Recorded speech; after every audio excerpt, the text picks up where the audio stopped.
Hi guys, I've gathered you all here today because I just want to get excited for 28 years later, the Bone Temple together.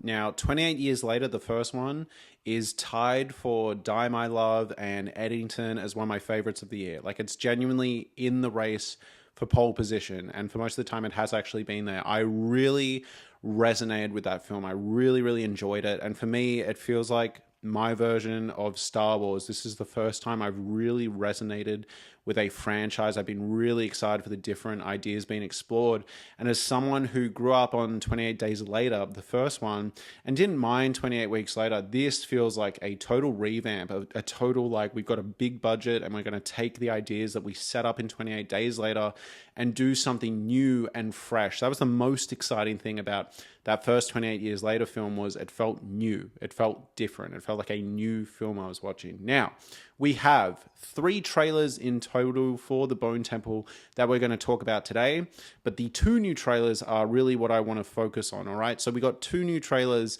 literally like yesterday. The first one is called the International trailer, so this is the one you want to watch, and then we'll talk about it.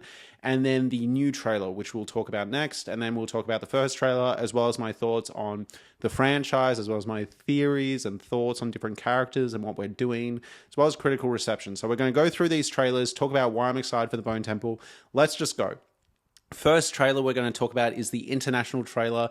This opens with Dr. Kelson voiceover where he's saying, when the infected attack, what do they see? When the infected attack, what do they see? This is such an interesting idea, all right? Because if you go back to 28 Days Later and you listen to the director's commentary, Alex Garland and Danny Boyle are talking about the idea that they wanted the virus to be almost this psychological mind virus. It was this idea that this monkey was exposed to literal rage on screen, and they bottled this like tangible version of humanity's hatred for one another. It was this idea of bringing hatred that populations had for one another and turning it up to 11.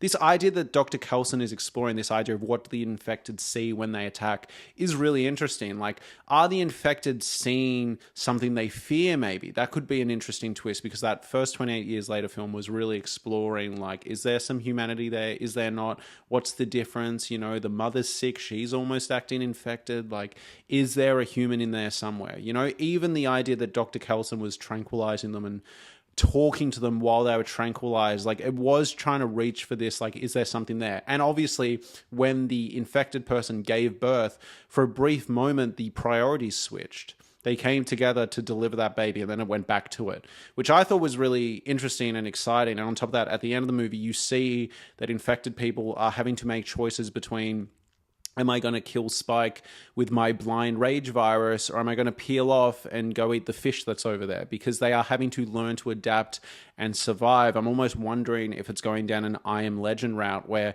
the zombies are almost fearful, but it's this overwhelming, like, rage virus. Anyways, do you get what I mean? Like, it is actually a really interesting idea, which they're obviously going to explore. So I'm wondering, are the infected seeing something that they don't understand and they want to hurt and they want to hate? Is there some fear? Are they seeing a distorted reality, or are they seeing what we see, but they just need to hurt it, you know? Like, really interesting. I hope we get an exploration of that, which I think we will, based on these trailers. Next, it looks like Jimmy, all right, played by Jack O'Connell, I think is his name, from Sinners and Skins, who is an excellent actor. And if you haven't seen Eden Lake, he is phenomenal in that. Brutal movie, but Eden Lake's fantastic. But yeah, we've got him. He looks like he's going to be a main character now, which is really exciting. And yeah, it looks like he's a religious figure. He's doing monologues the way his dad was doing at the start of 28 Years Later. Really exciting concept. Next, it shows them going to a house and threatening a family. The line delivery of, obviously we're going to kill you, is pretty chilling. And that now gets us to, Alex Garland has brought up that the first 28 Years Later entry was meant to be about family, and that's why there was so much focus on the family unit crumbling and falling apart and the loss of a father figure. And 28 Days Later, the writers actually talked about the idea that it was about Cillian Murphy trying to find different father figures only to become the man of the house, become his own father figure, you know, letting everyone else go. And I think there was a similar arc for Spike in 28 Years Later. There was a huge focus on the loss of that father figure, and now obviously then he resonated with Dr. Kelson, and now it looks like he's going to resonate with Jimmy, even if it's by force. And I think that's going to be a really interesting moment when Jimmy and Kelson clash, where, like, how Spike feels about that, especially given the fact that Kelson gave his mum a peaceful death rather than a painful one, and the skull is at the top of the Bone Temple. If the Jimmy Gang show up and see Dr. Kelson as this sinful monster and the work he's doing is awful and destroy the Bone Temple, is that going to be the thing that turns Spike back over to be with Dr. Kelson? You know, really interesting stuff. So I love the line of, obviously, we're going to kill you. I also love this line exchange here between Dr. Kelson and Jimmy. They're from completely two different worlds, right? Dr. Kelson is a man of education, a man of science, and Jimmy represents the complete obvious. Now, obviously, I don't have an issue with religion, but Jimmy is juvenile and crass and nasty and mean. And I think it's such great casting and such great, like, just even in the trailer, you're seeing just this clash of worlds between the two. And I love that Dr. Kelson's still in his like orange Lorax makeup, you know, so it's like they couldn't be more different. Dr. Kelson was presented as someone who is misinterpreted as scary and evil by everyone because of how he appears and what he's doing, whereas when you get to know him, you find out that there's a heart there. And I'm wondering if that's going to be a one-to-one allegory for the infected, or what the outcome of the infected is going to be. So super interesting stuff. I do also love the exchange of, Dr. Kelson saying, I haven't feared for my life ending in many years, but today I feel fear. I got a pit in my stomach in that moment. I really resonated with Dr. Kelson's character. I thought he was a beautiful man in a very brutal world.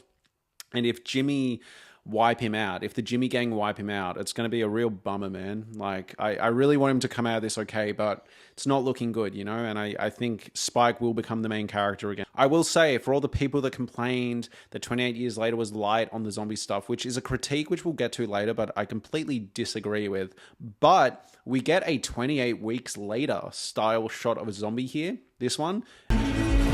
Awesome. Like, this is sick. We also get this really fascinating shot where the Jimmy Gang are kind of around the Bone Temple and they're watching. I don't know what the ritual is for sure, but it looks like the peak of the film is going to be Dr. Kelson doing this ritual or something, or this spell or something, but they're like looking through the Bone Temple at Dr. Kelson, and he looks very creature-like in this moment. It's almost something that they can't comprehend or understand. And the visuals with Dr. Kelson, whatever he's up to in the back end, are really exciting. It's one of the main posters, and it kind of closes off each of these new trailers in a really exciting way. And then Dr. Kelson says, let's turn this up to 11. Turn this up to 11. And it looks like Dr. Kelson and Jimmy are kind of going toe-to-toe and doing this together, or almost in opposition of each other. Super fascinating stuff. We're about to talk about the next trailer, but before we do, I'd really love if you consider getting a membership to this channel. Every week or fortnight, you get a podcast of me talking about every single movie I've watched, new and old, stuff from the shelf, stuff on streaming, stuff I don't get to cover on the main channel. You get my thoughts on a bunch of new releases, bunch of old releases. Members get to vote for a monthly member-voted topic video as well, which then gets released on the main channel. You get a bunch of content from me. You can also leave comments of stuff you want me to talk about, and I'll eventually get to it. But yeah, for the cost of a cup of coffee a week, you get a weekly to fortnightly podcast of me talking about movies, shows, concerts I've been to, anything, but mainly movies or shows. Now, back to the video.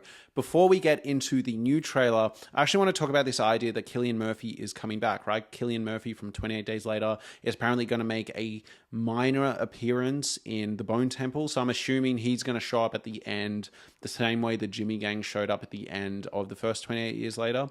Cillian Murphy's character will show up at the end of the Bone Temple, right? What I am really hoping for, because I've been talking to people about this, and I'm like, look, I know they're not going to handle it like a Marvel cameo, but like, I really hope they handle this the right way, because in the world of 28 Days Later, yes, we see him as an icon because we love Cillian Murphy and we love that movie, and that movie's a thing of legend, you know, but it's like, he's just a guy. He's just some guy. So I really hope they don't frame him as like Captain Marvel's rocked up. And my wife actually made the great point. She was like, no, I think if they have the vibe that Cillian Murphy had in A Quiet Place Part 2, just this gruff guy that knows how to survive and has a sense of calm and peace, but like, you know, yeah, that was spot on. I'm like, fuck yeah, I could go for that. I always thought Quiet Place Part 2, the best part of that movie was Cillian Murphy by a landslide. I really liked his vibe in that. So I would actually just copy and paste that vibe, unless you do something different, which is like maybe he's a completely broken man, or he becomes the ideal version of a masculine father figure, you know, because again, it feels like Spike is going on that journey. First, he had his father who seemed like a good guy, but also, you know, cheated on the wife and didn't particularly see the humanity that was left in her anymore, the same way he doesn't believe there's any humanity in the zombies, which, by the way, is not a statement of fact. He is wrong about that. That's the whole point of Dr. Kelson's character, is there is some humanity in there. It's just buried inside. And again, that is actually backed up in 28 Days Later when the zombie looks in the mirror and pauses for a moment and like kind of is like, you know, there's like a sense of recognition there. On top of that, there's also that moment in 28 Days Later where there's the infected / zombie tied up on the chain. And when they leave him, he kind of just chills out and looks around, and it makes you wonder, you know, there is a sense of survival here. Alex Garland has talked about the fact that they're evolving, you know, they have to go for fish. There's also, again, the pregnancy moment where humanity comes in for a second to like allow this baby to be born, and then once it's done, you know, it's awesome. It's really interesting ideas. On top of that, I really like this idea of, you know, what do the infected see when they're attacking someone. And the reason I like that is there was this kind of notorious moment, and I've talked about it in other videos. By the way, if you're enjoying this, go check out my other videos on 28 Years Later in the franchise. I'll leave the playlist at the end. But there is this moment in the first 28 Days Later where Cillian Murphy's character goes to like a truck stop, a bathroom, and he kills this child infected, and you hear the child say, "I hate you." Now, the issue is, this really depends on whether you believe in death of the author or not, because the director came out and was like, that was a mistake. We actually just cut up a bunch of the audio in these movies and then garble it, right? So it sounds like infected noises, and we forgot to like chop up someone saying, "I hate you." So it just it slipped into the movie. The issue is it's actually subtitled in the iTunes version. So when I watched the movie, I went, oh, what is that? And I thought that's why Cillian Murphy was so confronted afterwards. He's like, that thing just talked and I wiped it out. And I actually really like, again, I know the director has come out and be like, no, that's not true. But I really resonate with the idea of like, oh, what if that kid was seeing his dad? Like the idea of the rage virus is this thing that it's meant to be this like bottled version of humanity's hatred for one another, right? The monkey was exposed to people at war and hatred, and then it was bottled and magnified, and it's meant to be like the hatred humans have dialed up to 11 and completely taken over. There is meant to be a psychological component.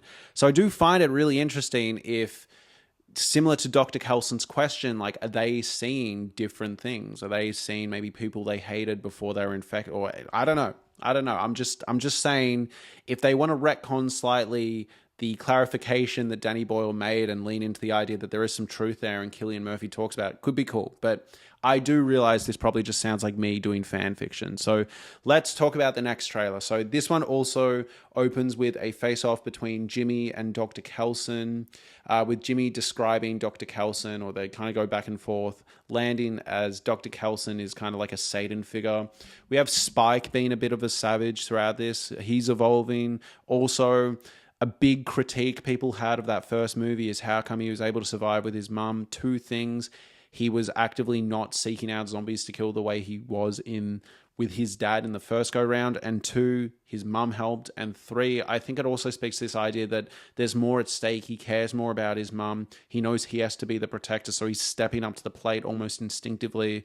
And also, like, it wasn't that perplexing to me. I don't know. It felt like people with that first 28 Years Later movie, just, it was something different and weird and not what they expected. And as a result, they just turned into cinema sins. And I'm like, I don't know. Like, I was enjoying the movie and I didn't think it was full of a bunch of plot holes that people were pointing out.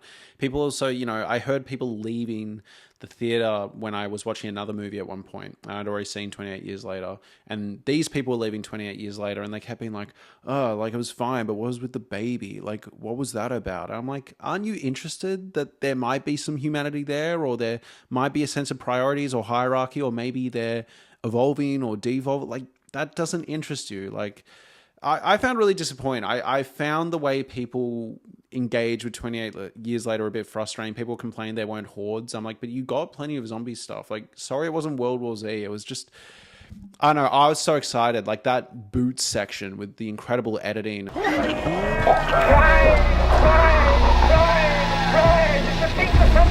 And the beautiful Memento Mori section at the end, and the incredible practical work to make the zombies, and also the bone temple, and the great performance from Dr. Kelson and Jodie Comer. Like, and then people are just like, oh, that was stupid. How come? Like, I don't know. I thought it was such a shame. And it's like, isn't it interesting that these zombies now need to choose between bashing someone's face in and, you know, grabbing some fish, but apparently not to people. Now, I do really love this shot in the new trailer, the moment where the Jimmy gang, which again is based off Jimmy Savile, which feels like this complete distortion of childhood wonder, you know, which I think this movie is getting at, because Spike wants a father figure and these people are demented. And they go, nah, your name's not Spike, it's Jimmy. And they throw him the wig. Now, very fucked up implications here, but very much intentional. And I do love that this is in the backdrop of a swimming pool, something that is usually meant to be for children. You see, what are they, water slides in the background? And it's like, yeah, it feels like this distortion of childhood wonder and innocence, you know, which is what the real Jimmy Savile did, obviously. Now, next, we get day one zombie train. So it looks like we're getting a flashback. And I think this flashback is going to be, because we get this idea that Dr. Kelson is working on a cure. He's trying to see if there's some humanity in these zombies with Samson. We see him injecting him with something. And I'm curious if this cure is going to work, or even just intentionally get at something. But wouldn't it be great if we... Because I think this is Samson, given the match cut from the train to Samson in the wild in the present. Wouldn't it be exciting if we got like a journey of someone? Like day one, they're a human, you know, growing up. Then what it's like to be infected. Now they're reversing the infection. Like, you know, would there be a sense of guilt there? Would they remember? Like, all of that's so interesting to me. So the fact that we're getting this backstory gives me some hope. But yeah, really cool idea. And regardless, seeing day one zombies, like, that's hype. Everyone loves day one in zombie movies. So yeah, real cool stuff. Again, they bring up that idea of what do the infected see when they attack. So they're really keen on this idea, which is why I'm really keen on this idea. And then finally, Kelson trying to make immunity, and then we get the crazy ritual visuals again. Fuck yeah. And then the final trailer, or AKA, sorry, the first trailer we got, I truthfully just find this one very visually striking, more sense of savagery with the Jimmy gang. We get Dr. Kelson at home vibing. And then, yeah, it just really captures the Jimmy gang being scary, hanging up people, all their rituals. And then the closing chunk of this first trailer is just fantastic. It reminds me of the incredible 28 Years Later trailers that really resonate with people initially, but absolutely love the end shots here. Just incredible editing, incredible sound. And yeah, talking about 28 Years Later again, just really disappointing people didn't engage with that. And I really hope we get all three movies. I can't wait. I have faith in Nia DaCosta. I've seen her do very good work, also some shit work, but really hoping she locks in, because I can't wait. And I think there are going to be people eating their words off the first movie based off... If this second movie lives up to what the trailer's getting at, yeah, I think people are going to be like, oh, maybe we were too harsh. But yeah, I am really excited. I hope you guys are excited too. You don't need to be. Thank you so much for watching, everyone. Please like, comment, and subscribe. And please consider getting a membership to this channel like I mentioned before.